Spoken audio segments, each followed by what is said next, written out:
రామన చందనాలో ఎన్నిల ఈ గాంధీకి వందనాలో ఓ పల్లెల్లా పుట్టినోళ్ళం ఎన్నెలో ఎన్నెల మేము పట్నానికి వచ్చినాము ఎన్నెలో ఎన్నెల కూలినాలు చేసుకొని ఎన్నెలో ఎన్నెల పొట్ట పోసుకుంటుంటే ఎన్నెలో ఎన్నెల కాలు నొప్పి చెయ్యి నొప్పి ఎన్నెల మాకు కడుపు నొప్పి వచ్చిన గాని ఎన్నెలా ప్రైవేట్ దవాఖాను ఎన్నెలో ఎన్నెల వేలు వేలు పోసిన గని ఎన్నెలో ఎన్నెల ఏ అనసరు లేదు ఎన్నెలో ఎన్నెల ఒక్క పోను కొడితే చాలెన్నెల ఆ అంబులెన్స్ వస్తుందం ఎన్నెల రామన చందనాలో ఎన్నెల ఈ గాంధీకి వందనాలు ఎమర్జెన్సీలో వేసి ఎన్నెలో ఎన్నెల ఎంత బాగా చూస్తుండ్రు ఎన్నెలో ఎన్నెల గంట గంటకి డాక్టర్ ఎన్నెలో ఎన్నెల అడుగడుగున సిస్టర్ వచ్చి ఎన్నెలో ఎన్నెల బాటిలో పెడుతుండ్రు ఎన్నెలో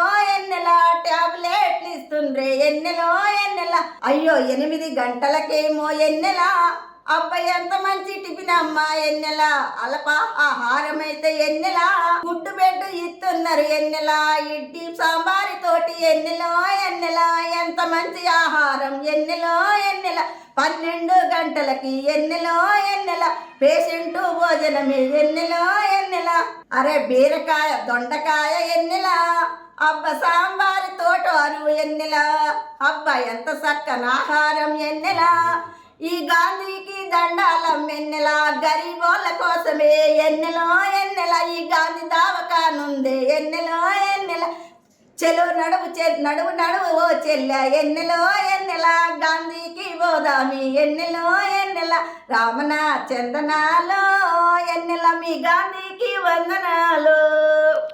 గాంధీ హాస్పిటల్కి ప్రత్యేకమైన ధన్యవాదాలు. మరి మా సార్కి చాలా సీరియస్గా ఉంది, గాలిబాటలో రాళ్ళు వచ్చి అంతకుముందు ఆటో అటాక్ కూడా వచ్చింది. ప్రైవేట్లో చూస్తే అది ఏమీ వాళ్ళు ఆన్సర్ ఏం చెప్పలేదు, 70,000 దాకా అయినా స్టెంట్ వేశారు. అయితే సీరియస్గా ఉన్నప్పుడు గాంధీకి మధ్యవర్తుల ద్వారా తీసుకుని వచ్చినప్పుడు 12 గంటలకు వచ్చినప్పుడు కూడా గాంధీ హాస్పిటల్లో నిజంగా చాలా బాగా చూశారు. ఎమ్మటే ఎమర్జెన్సీలో మరి అడ్మిట్ చేసినప్పుడు అన్ని టెస్టులు ఫ్రీగానే చేశారు. ఒక్క టెస్ట్కి కూడా ఎలాంటి రూపాయి అంటూ లేకుండా 2 మనుషులు అటు ఇటు తిరిగి టెస్టులను చేయించుకుని తర్వాత వార్డుకు పంపించిన తర్వాత కూడా చాలా బాగా గంటకి సునీల్ సారు, సూపరింటెండెంట్ మేడం, వాణి గారు అసలు వీళ్ళు నడిపించే నడిపింపు గాంధీ ఎంత బాగా స్టాఫ్ పనిచేస్తున్నారంటే అంత బాగా చేస్తున్నారు. ఏ హాస్పిటల్ కూడా ప్రభుత్వ హాస్పిటల్లో ఖమ్మం జిల్లా మాది నెలకొండపల్లి అమ్మ వాళ్ళది, కానీ ఖమ్మంలో కూడా అమ్మని వేసినాం, కానీ ఆ ఖమ్మం హాస్పిటల్ అమ్మ సరిపోయింది ఏప్రిల్లో. కానీ ఈ హాస్పిటల్లోకి వచ్చేటప్పుడు నా భర్త బతుకుతాడు అనుకోలేదు. నిజంగా సార్కి ప్రత్యేకమైన ధన్యవాదాలు సునీల్ గారికి.